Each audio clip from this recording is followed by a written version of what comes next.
Bem, gente, hoje a ideia é a gente falar um pouquinho sobre análise de sobrevida, tá?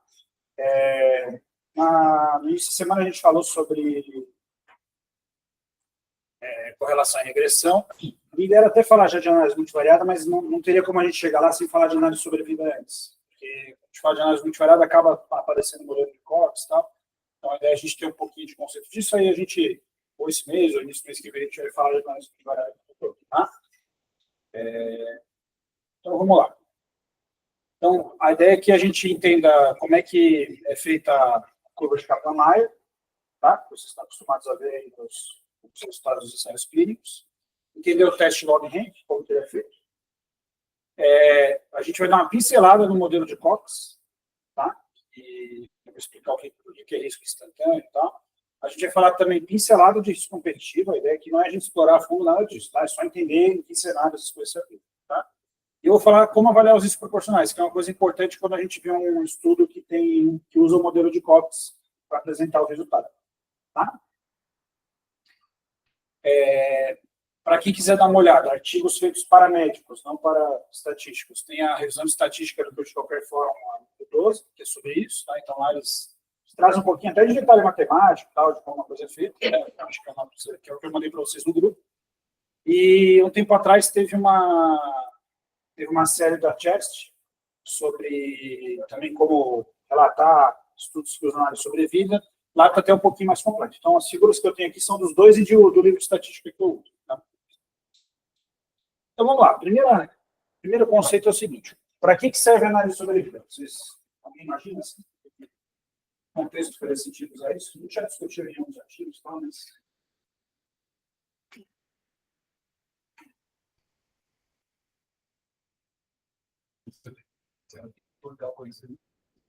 Tem papel corrigido no desfecho. Então, Tiago, qual que é a diferença de mortalidade em 30 dias e sobrevida em 30 dias? Em 30 dias não varia, não. Perfeito. Então, mortalidade em 30 dias eu quero saber. Até o D30, quantos morreram? Mas eu não levo em conta o tempo até ele ter morrido. Certo? Então, isso é mortalidade em 30 dias. Sobrevida em 30 dias, quando eu uso a palavra sobrevida, às vezes as pessoas misturam os conceitos, tá, na prática. Mas quando eu estou usando sobrevida, geralmente estou me referindo a esse tipo de análise. Então, eu estou me referindo ao tempo até o paciente morrer ou não em 30 dias. E aí, se eu falei sobrevida em 30 dias, o que acontece com os vivos em 30 dias?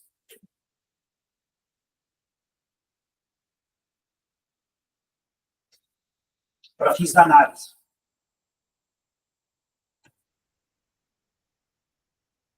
É o que está acontecendo aqui, ó, final do estudo. No caso aqui, nosso suporte é 30 dias. Acabou o estudo. O que acontece com eles? Se eles não morreram. Tá? Esse aí tem um conceito que a gente fala. Eles são censorados em 30 dias. Todos os pacientes são censorados em 30 dias, porque ali foi o período máximo do segmento. Tá? Então, vocês vão ver esse termo nos artigos que vocês forem ler. We censor patients at 30 days, por exemplo. Tá? Dizendo que os 30 dias foi o período máximo de segmento. Tem outro conceito de censuramento, que é quando você, por exemplo, para essas cortes grandes que seguem pacientes por 5 anos. Digamos que está incluindo o paciente, está incluindo. O estudo vai até 2020, a ideia é seguir por 5 anos, vamos ter paciente que foi incluído em 2018, estava vivo em 2020. Esse censuramento, que ele só foi acompanhado por 2 anos, a gente chama de censuramento administrativo. Foi quando acabou o estudo. Aí vocês vão ver nos textos também, administrative censoring. Quer dizer que ele parou o segmento ali porque acabou o estudo. Não foi a questão de o segmento ter sido até esse período. Tá? Então, esse é um dos conceitos fundamentais. E o outro conceito, quando que um paciente pode ser censurado? Aí, agora, dentro do período de segmento. Ele começou o estudo, não teve desfecho, e que ele botou a morte, né? Que é um exemplo do chest. Ele perdeu o segmento no meio do caminho.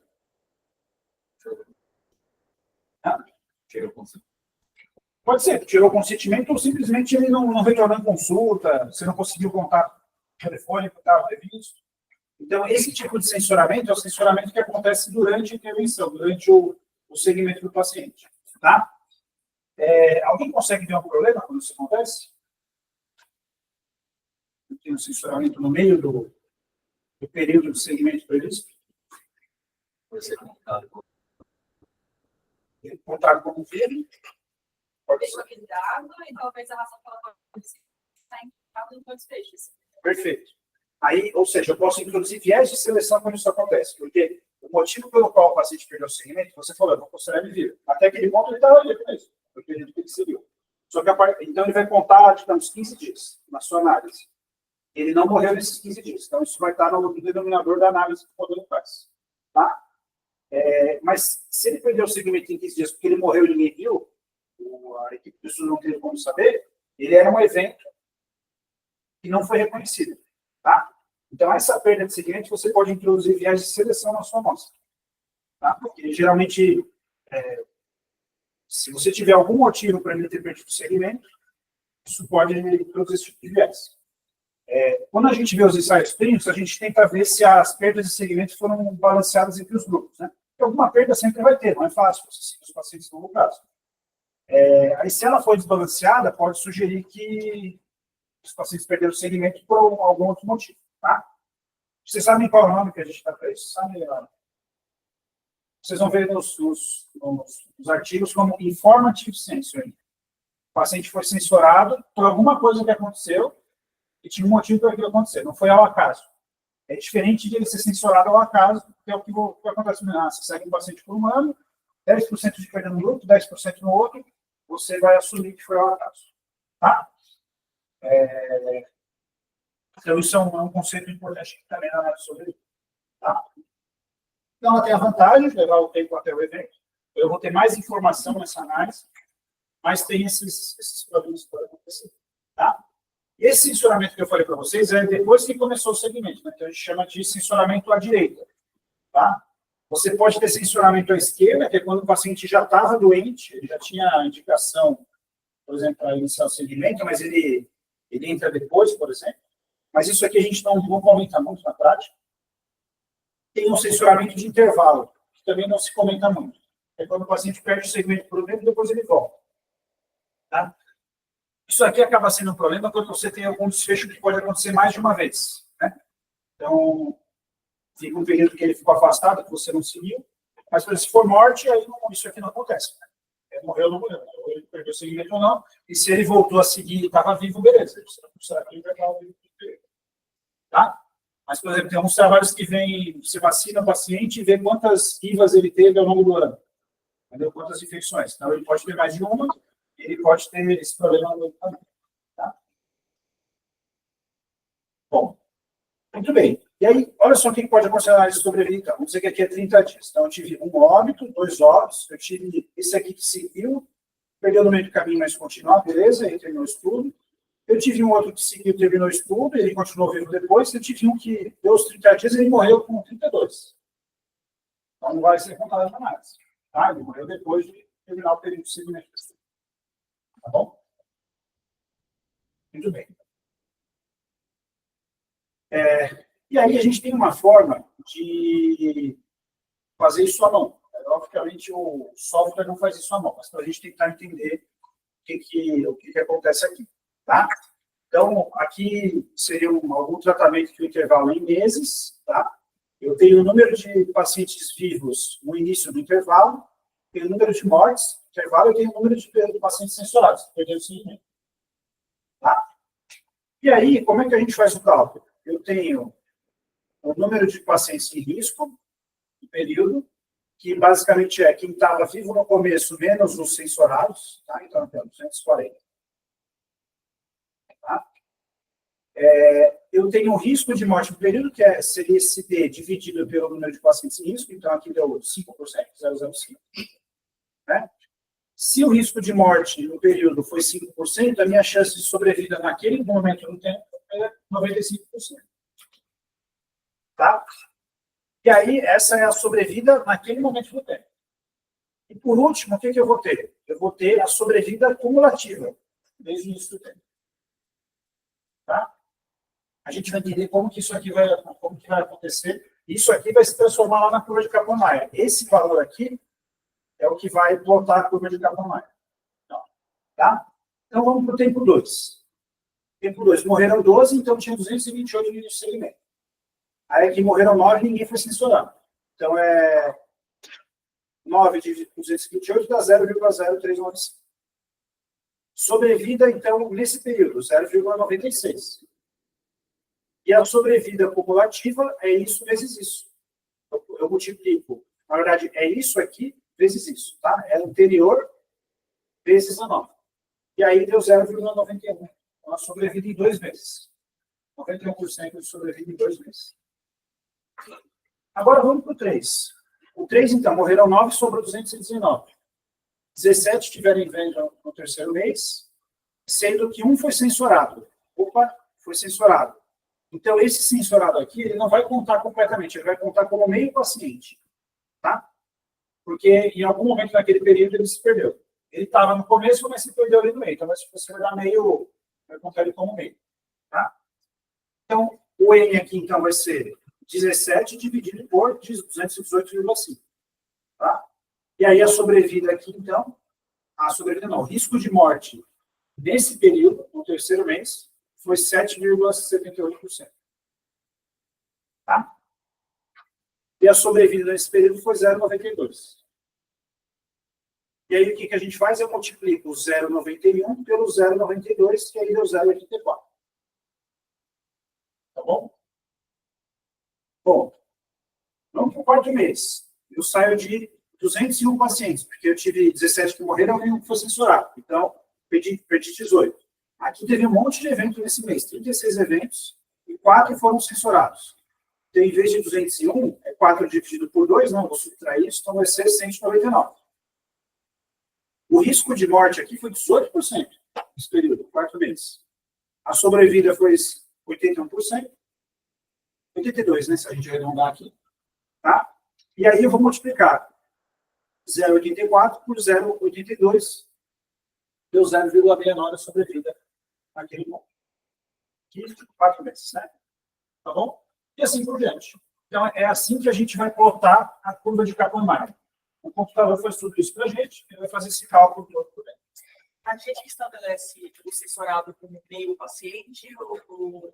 Isso aí é como se faz a tábua de vida, que é o passo inicial para chegar lá no Kaplan-Meier. Tá? Só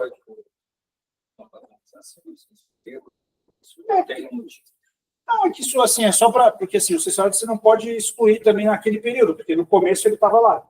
Né? No começo daquele período ele estava lá. E aí, a partir do momento que ele sumiu, aí você não conta mais. Tá? Quando a gente faz, por exemplo, em dias, aí no 15º dia ele foi censurado, aí no gráfico vai aparecer uma cruzinha, né? Curva de Kaplan-Meier, geralmente. Quando aparece uma cruzinha, não uma cruzinha, um xizinho, não mais, na verdade, né? Aí quer dizer que naquele momento teve alguém que foi censurado, tá? Que perdeu o segmento. Tá? Bom. É possível que o link morte é um evento que é independente. Se tiver algum evento que não seja tempo, é possível que a sobrevida ela passa vai ser aumentada. Como assim? Não a sobrevida, mas o desfecho que comece por exemplo, a sobrevida está caindo ao longo dos dias, câncer, as pessoas não morrem. Mas se o seu evento não for forte, se ter um evento. Não, porque aí você aqui é tempo até o primeiro evento, que é um dos problemas da sobrevida. Então, quando você vai ver, por exemplo, Major Adverse Cardiovascular Events, o paciente teve um AVC, conta igual, ele morreu. A partir do momento que ele teve o primeiro evento, você não consegue analisar isso outras vezes com esse método aqui. Entendeu? Então, o máximo pode acontecer, se ninguém teve evento no período, a curva vai ficar reta. A partir do momento que alguém teve, ela vai cair de novo. Tá? Bom. E aí a gente vai para um... Aqui a gente viu a função de sobrevida, tá? Que é a chance de o paciente estar vivo até aquele momento no tempo. Então, isso aqui, vejam, tem um cálculo aqui chato por trás, né? A produtória é 1 menos teu evento no tempo, no mês, ou no dia, ou no ano, e dividido pelo número de pacientes em risco naquele período. Tá? Então, é uma produtora, que é isso aqui. A gente está multiplicando tudo isso aqui. Certo? Não é um somatório. Então, isso é a curva é como se você pega a sobrevida no tempo t. Tá? Então, no tempo 4, eu vou ter a produtora do tempo 1, 2, 3, 4, né? E vou chegar a esse valor aqui. Tá bom? Bom, e aí, quando essa taxa de eventos ela é constante ao longo do tempo, por que isso aqui isso aqui é o que o modelo de Cox vai ter como pressuposto? Que o risco de evento ele é proporcional ao longo do tempo. Quando essa taxa de eventos ela é constante, vocês vejam que aqui não é constante, né? Aqui é 18%, aí 23%, 80%, enfim, ela muda, mas se assume que ela é constante. Eu tenho que o hazard, que é o risco instantâneo naquele tempo, que é esse que a gente calculou aqui, esse aqui é o hazard, é o risco naquele momento. O risco instantâneo, ele vai ser igual à taxa de eventos. Tá? Se a taxa de eventos for constante, né? Aí seria igual de cima a baixo. Então, eu posso ver o hazard TMT como a taxa vezes o tempo, certo? Se o risco é 5%, eu quero ver em 5 meses, então, no quinto mês, o risco vai ser 25%, já até aquele mês ter tido, tá? E a curva de sobrevida eu também posso calcular usando a taxa de eventos, mas aí é um negócio mais complexo. Que seria o log da sobrevida seria igual a isso aqui, tá? E aí o risco até aquele momento vai se dar por essa equação, e isso aqui é o tempo médio de sobrevida. Não precisa saber isso aqui, tá? A única questão é, por que é um menos? Porque a sobrevida é o inverso do risco, que é basicamente o que a gente vê aqui. O risco foi 5%, a sobrevida foi 95%. Entendeu? Por isso que a gente vai ter aquele menos lá na frente, porque um vai ser o inverso do outro. Tá? Mas quando a gente faz o modelo de Cox, ele não calcula a sobrevida, ele calcula o hazard. Por isso que eu estou mostrando isso aqui para vocês. Ele calcula esse risco aqui. Tá? Bom. Então, vamos entender a função de sobrevida. A mesma coisa, né? Então, tinha 10 pacientes, ninguém morreu, então foi sobrevida 1. Eu tinha 10 pacientes, ninguém foi censurado, ninguém perdeu o segmento, então foi 0,9, 0,9. Aqui eu vou multiplicar. Eu tive um evento, eu tinha 9, um foi perdido follow-up, deu 0,89. Aí eu multiplico 0,9, 0,9, 0,8, assim por diante. É o que a gente viu ali antes. Tá? Então, essa é a função de sobrevida que eu posso calcular lá na mão. Tá? Bom, e aí, se eu quero comparar duas funções de sobrevida, como que eu posso fazer isso? É do mesmo jeito que o Q quadrado, quando eu faço variáveis categóricas. Eu tenho a tabela de contingência, eu tenho o valor que eu observei e o valor que seria esperado pelas colunas totais. Tá? E aqui ele faz a mesma coisa. É claro que é super complexo, dá para fazer à mão, mas é bem difícil. Tá? Mas você teria que pegar os dois grupos, ó, aqui ele tem os dois grupos de tratamento, e se teve ou não teve evento em determinado momento do tempo. E aí você tem o valor esperado de eventos para cada período. E o que você faz? Você compara o observado do grupo tratamento menos o esperado do tratamento, eleva ao quadrado de divide. O observado do grupo controle menos o esperado do controle, eleva ao quadrado de divide. E aí ele vai dar uma estatística aqui quadrado que a gente compara com a tabela e me dá um valor de P. Vocês entendem que o teste log rig, então, ele só me dá o valor de P. Ele não me dá nenhuma estimativa de efeito. Ele vai me dizer se o P é 0,05, 0,01, 0,2, etc. Então, por isso que geralmente o que a gente tem? A gente tem a curva de sobrevida e tem o valor de P do teste log rig. Tá bom? Deixa eu mostrar aqui, então. Então, aqui, por exemplo, é uma curva de sobrevida. Não lembro onde que eu peguei isso. Mas aqui é uma curva de sobrevida de todos os pacientes que foram acompanhados ao longo do tempo. Tá? Então, isso aqui eu fiz no Stata. A gente vai vendo assim, cada vez que cai aqui é porque teve evento, né? Dia a dia. E aqui, no caso, não está plotado os censuramentos. Tá? O que tem errado nessa curva de sobrevida? O que está faltando nela?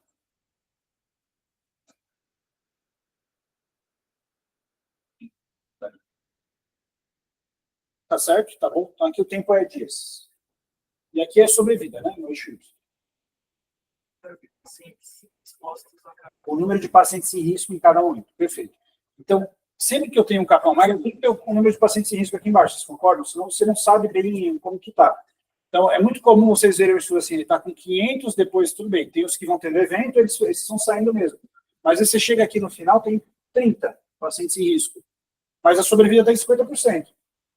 Se começou com 500, era para estar 250 aqui em risco no final, né?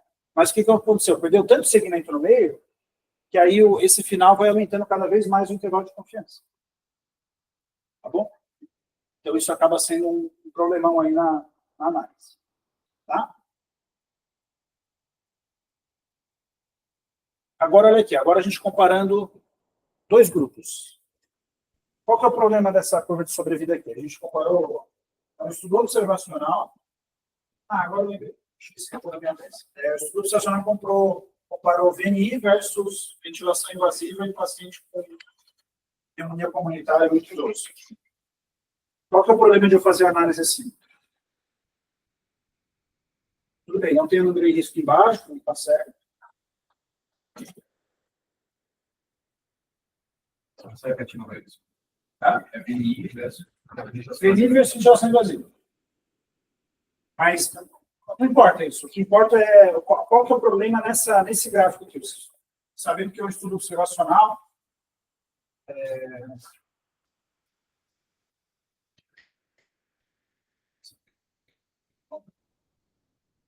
ele com certeza teve que perder o follow-up aqui. O que mais? Ou melhor, como você poderia lidar com isso?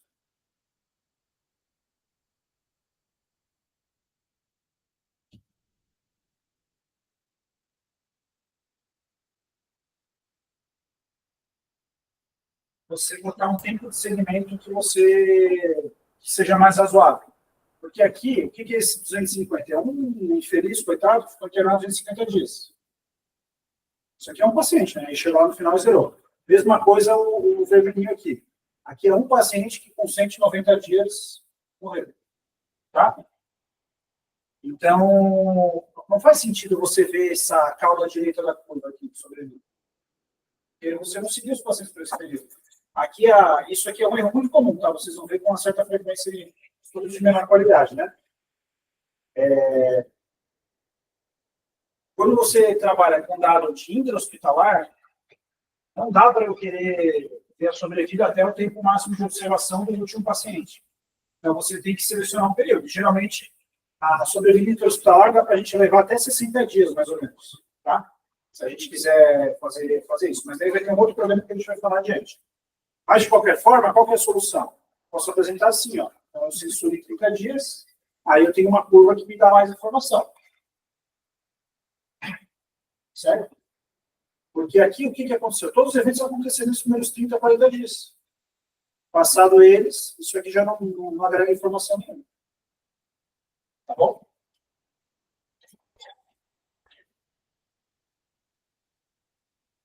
Ok.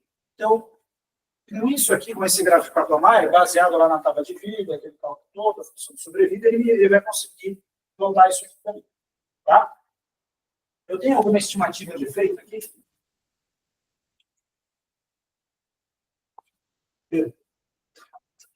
Não. O que seria uma estimativa de efeito?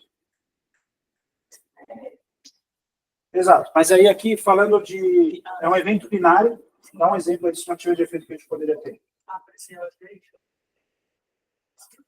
Tá, então vamos lá. Se fosse odds ratio, qual seria... A gente estaria vendo sobrevida ou mortalidade? Mortalidade, por 30 dias. Aqui, a medida de efeito que eu posso apresentar é a do modelo de Cox, que é o hazard ratio.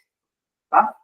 O que é o hazard ratio? Ele vai comparar as funções, no caso aqui não de sobrevida, mas os hazards ao longo do tempo, ele vai dividir os dois ao longo do tempo. Tá? Chama atenção alguma coisa nessa curva aqui, ó, algo a mais?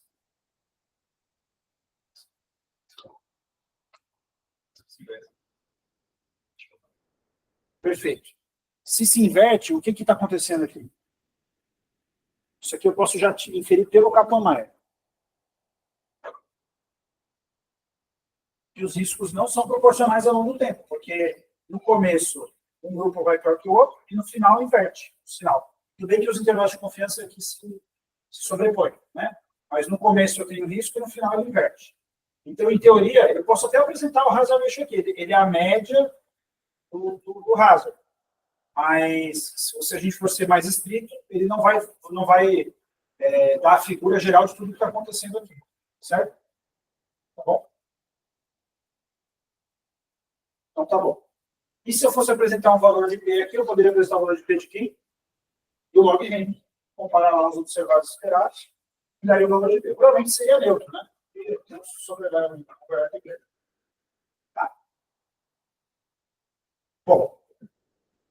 Então, vamos para o modelo de Cox. O que o modelo de Cox faz? Todo modelo que não é regressão linear, ele é um modelo linear, só que na função logarítmica. Tá? Eu posso ver ele, né, nesse formato aqui. Eu tenho o risco no tempo t. Eu vou chamar de risco aqui, mas hazard, a interpretação não é risco. É o risco instantâneo. É o risco naquele momento. Tá? Então, o risco no tempo t é igual ao risco basal no tempo t, multiplicado por essa equação exponencial. Tá? Se eu fizer uma transformação logarítmica, aí fica mais fácil da gente entender. Aí eu tenho que o log do hazard é o log do hazard basal mais o beta 1 no x1, beta 2 no x2, assim por diante. Que é a mesma forma da equação da regressão linear. Tá? O que esse H0? Esse aqui é o risco basal dos pacientes, vamos dizer assim. Tá? Então, todos os pacientes têm algum risco basal, e aqui seria o risco, isso aqui se eu exponenciar, que é quando eu dou essa equação, eu vou ter o hazard ratio de cada variável que eu botar no modelo. Tá bom?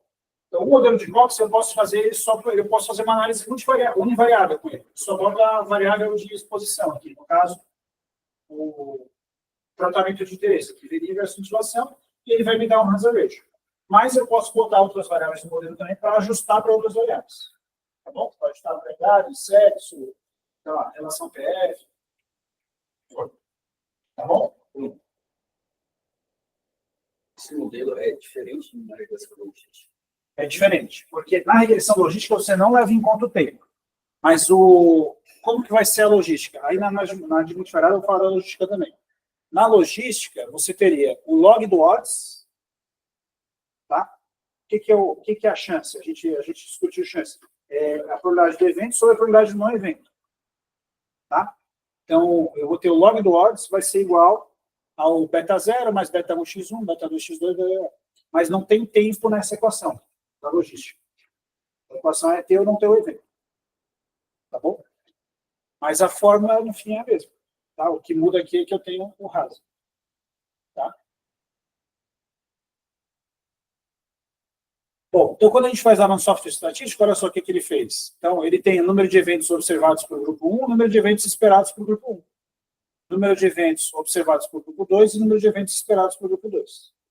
Aí ele vai fazer aquela fórmula lá que eu mostrei para vocês, e ele vai dar aqui, ele chega numa estatística quadrada, que é bem baixinha, e um valor de P que foi 0,85. Então, não tem diferença pelo log rank, não tem diferença dos dois. Tá bom? Aqui é um outro, vocês vão ver que de vez em quando aparece o teste de Wilcoxon para análise de sobrevida, que não é o Wilcoxon relacionado ao Manu-Mitchell, tá? Só para não confundir, mas já confundi.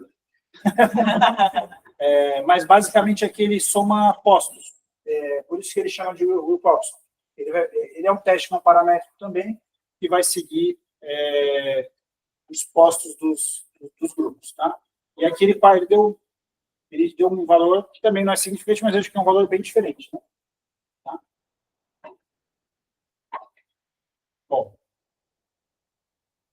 E aqui é o modelo de regressão. Tá? É o hazard ratio se fizer a regressão relacionada a essa figura aqui. Tá? Então, ele dá o grupo de tratamento, deu um hazard ratio de 1,02. O P não é significante. Vejam que ele é muito semelhante ao valor de P do log rank. Tá bom? São métodos totalmente diferentes de calcular o valor de P, tá? Mas deu um valor semelhante. Tá bom? Beleza. Bom, agora a gente pode ir para a segunda situação. Pô, eu não vi diferença, mas tem alguma coisa acontecendo aqui, né? Certo? E essa daqui é uma análise univariada. Mesmo no modelo de cálculo, eu só botei uma variável lá para ver o grupo de tratamento. Agora, aqui, a gente tem uma curva de sobrevida ajustando para outras variáveis. Tá? Então, aqui, no caso, ajustou para o SAPS. Vejam que o SAPS ele teve um valor de P significante, isso é esperado. Isso não é nem apresentado, porque essa variável entrou para ajustar. Eu ajustei para a gravidade dos pacientes no baseline. Tá? E o grupo de tratamento, embora o hazard ratio mudou, ficou 0,77, quando ajustou para o SAPS, ainda assim ficou um valor de P não significante. Tá bom? Certo? E aí a curva de sobrevida fica essa daqui. Desculpa, essa daqui é a curva de sobrevida baseada nesse modelo de Cox, tá? E essa daqui é a curva de sobrevida baseada nesse modelo onde eu ajustei o SAPS. Tá bom? Aí já parece que o grupo azulzinho, que é a VNI, a sobrevida é melhor. Tá? Mas não foi significante. Boa pergunta. O que você acha? Vai depender do número de eventos, habitualmente. Tá? Tem uma regrinha, na outra aula eu vou falar sobre isso. Tem uma regrinha que ela é furada, mas ela, se seguir ela, já está 90% certo. Tá? Que você tem que ter para cada evento, para cada variável que você bota no modelo, você tem que ter pelo menos 10 eventos. Tá? Isso já é uma boa regra de bolo, porque tem muito estudo que bota 5 variáveis e teve 30 eventos, por exemplo. Aí fica lá intervalo de confiança de 1,05 a 20, odds ratio, ou seja, você botou tanta coisa lá que o modelo ficou muito instável, ele não consegue estimar direito as variáveis. Tá? O nome que a gente está vendo é overfitting. Botei variável demais. Aí o modelo ele parece bonito, mas não é. Ele não tinha dado o suficiente para estimar o que você quis. Tá? Aqui, no caso, a gente tem bastante evento, 193. Então, daria para botar bastante variável aí.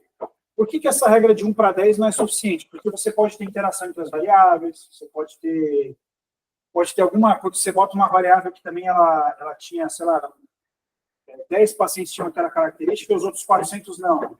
Ela também é uma variável muito esparsa, ela vai ser ruim de botar no modelo, então não é o suficiente, tá? Mas é o mínimo, assim, tá bom? Então, hoje tem cálculos mais complexos do que fazer para o número de variáveis que você pode botar no modelo, mas é um bom ponto de partida. Tá? Bruno. Bom, beleza. E aqui, gente, é uma forma diferente de a gente ver o que está acontecendo. Eu posso ver na função de sobrevida, que é 1 menos os eventos que estão acontecendo, ou eu posso ver na função hazard cumulativo, que aí eu começo no 0 e eu vou subindo. Tá bom? Então, o meu risco vai, como que ele vai ficando ao longo do tempo. Por isso que isso vai diferenciando, tá? Então, aqui no caso, é só outra, vendo na função hazard, não vendo na função sobrevida. Tá? Que é aquela forma que eu mostrei para vocês. As duas são relacionadas, né, mas é confuso ali como isso acontece. Tá? Bom. Qual que é o problema desse banco de dados aqui? Ele é um banco de dados que eu tinha a mortalidade hospitalar dos pacientes. Eu não tinha um segmento pós-alta da UTI, pós-alta hospitalar. Larissa, você que falou. Então, se um paciente ele sobrevive, vai de alta em 15 dias, e o outro continua vivo em 30 dias. Os dois são diferentes?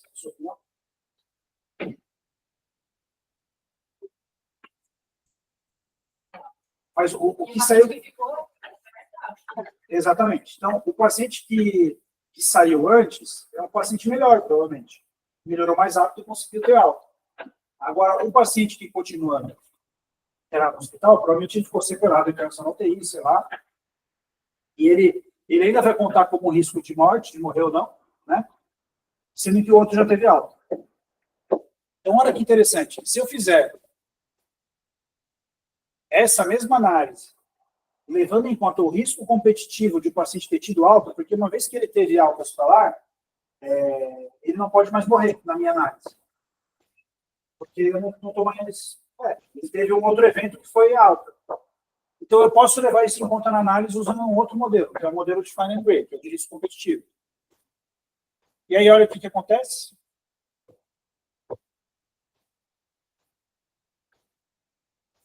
Se eu levar em conta os pacientes que tiveram alta, aí aquele valor que era neutro no modelo de Cox, aqui apareceu um resultado positivo. Tá? Por quê? Teve um monte de evento competitivo aqui. 164 pacientes tiveram alta nesse período. Tá? Isso aqui é para estudo observacional, não é o ideal, né? O ideal seria a gente, se eu quero ver sobrevivência em 30 dias, eu tenho que seguir os pacientes em 30 dias. Tá? E o ideal, se eu não puder fazer isso, em vez de fazer modelo de Cox, que o pessoal faz muito, só tem o segmento hospitalar, é só fazer logística e acabou. Porque você sabe se morreu ou não morreu. Então, você pode até botar um limite também no tempo, né? Falar, quero ver mortalidade em 30 dias. Aí quem morreu depois de 30 dias no hospital, você não conta na análise também. Tá? Ele estava vivo em 30 dias, não pode. E aí, olha o que acontece, como é que fica a curva.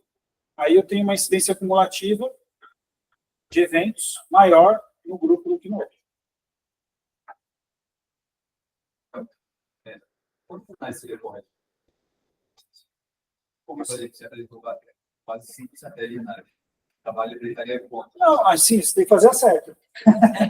É isso. Você tem que escolher a análise que é adequada para o teu método de análise. O que você pode fazer às vezes? Você pode, aqui no caso, se você apresentasse todas, seria uma análise de sensibilidade. Você não está... aqui não tem a questão de multiplicidade de análise, de ouvir vários subgrupos, essas coisas. Na verdade, aqui é o contrário. Por exemplo, eu encontrei um resultado com uma análise e eu faço 2 ou 3 para ver se o resultado é consistente em todas as análises. Se ele for consistente, fala, pô, mesmo eu levando em conta risco competitivo de alta, não sei o que, o resultado sempre deu o mesmo.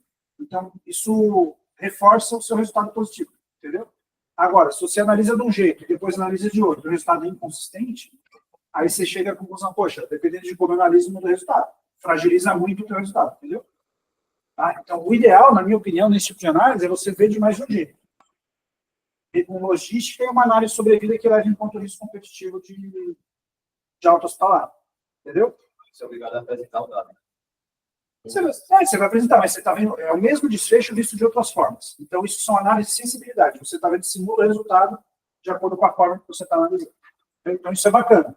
Inclusive, quando vocês vão ver o Strobe, ele bota lá, reportar é um dos itens do Strobe, reportar as análises de sensibilidade que foram realizadas. Entendeu? Para você reforçar o seu resultado. Bom, aí agora, ó, ajustou para o SAPS. O que aconteceu? Neutro. Absolutamente neutro. Vejam que interessante. No modelo de Cox, vou voltar no modelo de Cox, ajustado para o SAPS. Aconteceu o contrário, né? O resultado era neutro. Quando eu ajustei para o SAPS, ele, assim, quase ficou significante aqui. Tá? Pareceu protetor. No modelo de risco competitivo, pareceu ter maior risco, mas quando eu ajustei para o SAPS, ele ficou neutro. Não é legal isso aqui? Por quê? Porque justamente pelo sensoramento informativo dos pacientes que tiveram alta vivos. Eles saíram do meu denominador, e se eu não levar em conta isso na análise, eu posso ter um resultado totalmente errado. Tá? E eu vou voltar na curva de sobrevida e perguntar para vocês, se eu fizesse uma regressão logística aqui em 30 dias, o que vocês acham? Encontraria alguma diferença? Mortalidade em 30 dias.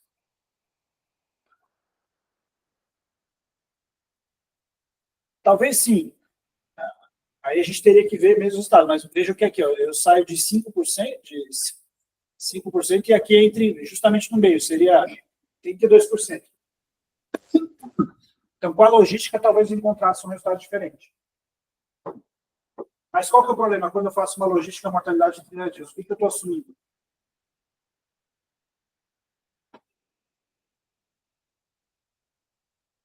Que o hazard é estável ao longo do tempo. Com os que tiveram alta em 15 dias, o que eu assumo? Que eles estão vivos em 30 dias. Eu não levei com a logística, não levo em conta que ele pode ter morrido depois da alta hospitalar em 30 dias. Tá? Então, vejam que eu estou vendo a mesma coisa de jeitos diferentes. Talvez a melhor abordagem seja aquela do risco competitivo. Seja mais adequada. Tá? Isso tudo depende também, por exemplo, se você pegar paciente cirúrgico, aí é muito ruim, né? Porque o tempo de internação é muito curto. Agora, se você pegar paciente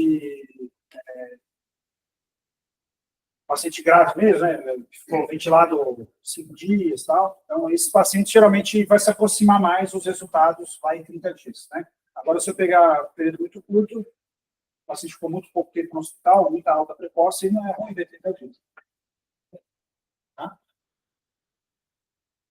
Bom, Pacientes que tem portaria de desfecho mais prolongado e que segmento mais escuro, mas o que você faz diferença em relação à regressão e você usar o método. provavelmente não faz. Isso aqui é uma coisa que a gente precisa de mais dados. Tem um trabalho do Critical Care Medicine que os franceses fizeram, que eles compararam esses métodos aqui. Agora, depois a gente abre aí e mostra para vocês. O Jorge Henri está fazendo isso também para entender, assim, se eu usar a mortalidade intra-hospitalar, do que ela se aproxima da sobrevida em 30 dias, 60 dias, 90 dias, 6 meses, né? É uma coisa que a gente tem que entender, porque às vezes os bancos administrativos a gente não tem segmento pós-hospitalar, né? Então, talvez seja uma coisa interessante para a gente saber do que mais se aproxima a mortalidade hospitalar, que é o que a gente analisaria com a logística. Tá? Bom. E aí, agora isso aqui não é do risco competitivo, agora isso aqui tem a ver com avaliar os riscos proporcionais. Tem duas coisas que a gente faz, vocês vão ver escrito nos artigos também. Tá? Então, a primeira coisa é olhar a figura. Vamos voltar para a nossa figurinha lá. Essa daqui. Olhando, a gente vê que as curvas se cruzam. Se elas se cruzam, quer dizer que o hazard ratio aqui no começo era 1, lá no final era outro. Né? Se eu dividisse os períodos de análise, né? Até 20 dias e de 20 dias em diante, seria diferente. Certo? E aí, a forma de fazer isso oficialmente não é olhando a curva de sobrevida, é fazer esse gráfico aqui que a gente chama de log plot. Eu faço o log do tempo no eixo X e eu faço o logaritmo negativo do logaritmo negativo da curva de sobrevida. Mas é isso. Mas é um jeito de eu ver aquelas curvas ao longo do tempo e aí eu vejo se elas são paralelas ou não. No caso em que elas não são paralelas, elas se cruzam. Mas eu já sabia isso pela curva de sobrevida. Bom, então, em teoria, os riscos aqui não são proporcionais, mas eu já sabia olhando por isso. Bom, para isso serve esse teste, esse gráfico. Então, quando a gente vai fazer análise sobre vida, eu tenho que fazer isso aqui para cada variável que eu vou poder. Esses riscos são proporcionais. Para cada variável categórica, variável contínua não dá. Tá? E o outro teste que eu tenho que fazer são os exercícios de Schoenfeld. Que também é para variar os riscos proporcionais. Esse aqui, ele é melhor para as variáveis contínuas, tipo SAPs. Tá? O que esse resíduo faz? Eu tenho a minha estimativa de efeito aqui no meio, daquela variável, e eu vou ver se a distância de cada paciente com um certo valor em relação àquela estimativa, se ela é proporcional ao longo do tempo. Vocês vejam que não é, né?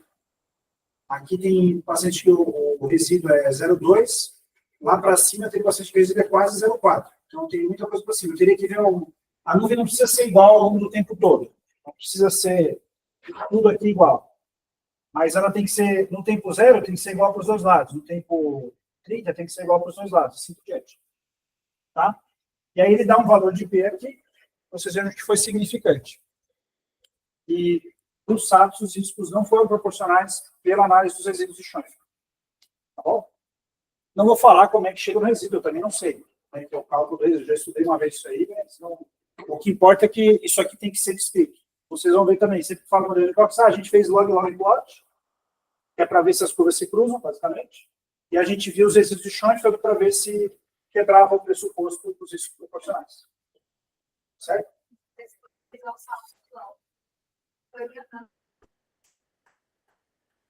Aí é um compromisso, né, Ari? Aí, assim, você... veja aqui que interessante. Embora o log plot se cruzava, os resíduos, ele ficou bem simétrico, né? E aí o valor de P não foi super.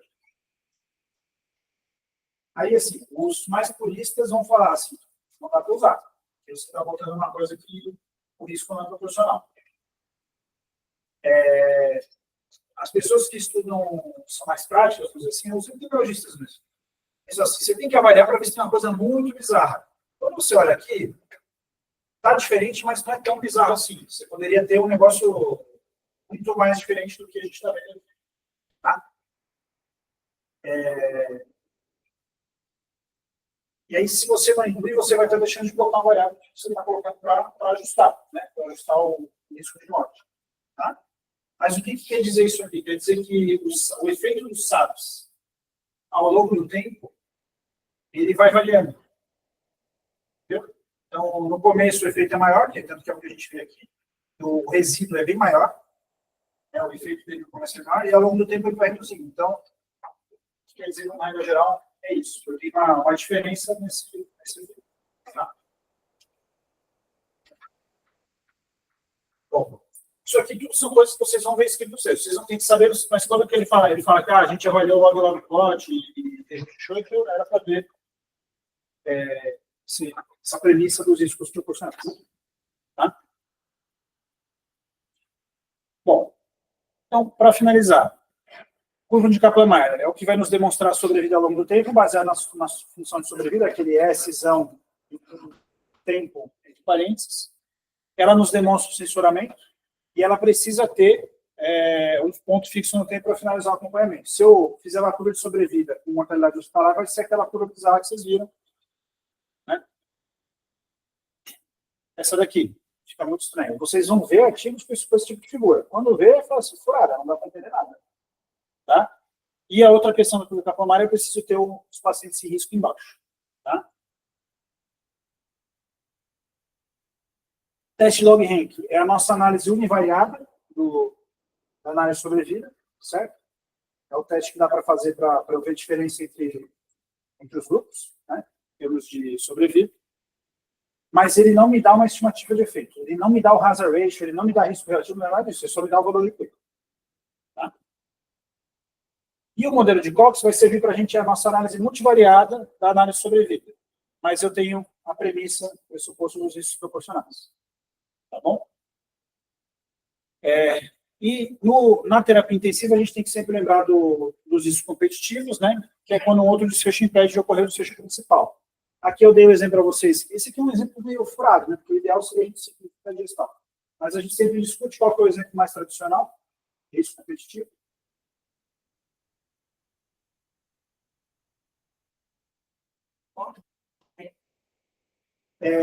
Tem qualquer evento durante a internação que não é morte.